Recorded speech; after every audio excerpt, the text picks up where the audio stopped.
नाज़रीन, अवामी न्यूज़ में ख़बरनि जो सिलसिलो जारी है। वक्त से तक खिपरो का ख़बर ॾींदा हलूं त खिपरो में गर्मी में तमाम घणो इज़ाफ़ो थी पियो है। खिपरो ऐं आसपास के इलाक़नि में शहरी गर्मी का बचण के लिए शाखनि वाटरनि जो रुख कयो, जिते हू वेंदी गर्मी का पंहिंजे जिस्म के बचाए सघनि था। हिननि जो हिन मौके ते अवामी न्यूज़ सां ॻाल्हाईंदे चवणु होता है गर्मी की शिद्दत बहुत ज़्यादा हो रही है, ऊपर से लोड शेडिंग बहुत है। यहाँ पे लोड शेडिंग की कोई टाइमिंग नहीं है, बे टाइम लोड शेडिंग होती है।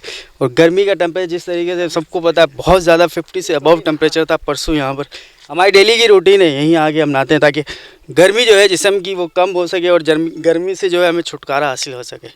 बस यही कि लोड शेडिंग है बहुत ज़्यादा इधर शहर के अंदर, और फिर गर्मी भी बहुत पड़ रही है, इसीलिए इस पानी के अंदर आ जाते हैं, नहर पे आकर नहा रहे हैं, गर्मी में ख़त्म कर रहे हैं हम लोग। हाथोंगोल शहर की बहुत लोड शेडिंग में हालत है, ट्रांसफार्मर उड़ जाते हैं यहाँ पे, 3 ट्रांसफार्मर नहीं लगते 3 दिन।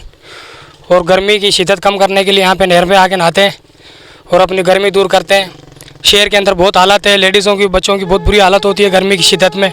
3-4 दिन से यहाँ पे बहुत गर्मी पड़ रही है, कोई पुरसाने हाल नहीं है, कोई आगे पूछने वाला नहीं है कि क्या है, लाइट का कोई निज़ाम नहीं है। तो यहाँ पे भी आके देखे, कोई हुकूमत एक्शन ले। तब्दीली तो आ गई है, लेकिन तब्दीली में लोग यहाँ पे तड़प तड़प के मर रहे हैं, महंगाई तो अपने आसमान को छू रही है। जिसको वोट दिए वो तो आगे शक्ल ही नहीं दिखाते, वोट के टाइम पे हमारे घर पे आ जाते हैं, हम आपके साथ हैं, हम आपके साथ हैं। वोट जीतने इलेक्शन जीतने के बाद कोई आगे पूछता भी नहीं कि भाई आपके क्या हाल है। वधिक ख़बरनि ऐं तफ़सील लाइ विज़िट कयो Awami news Facebook page, YouTube page ऐं अवामी न्यूज़ वेबसाइट।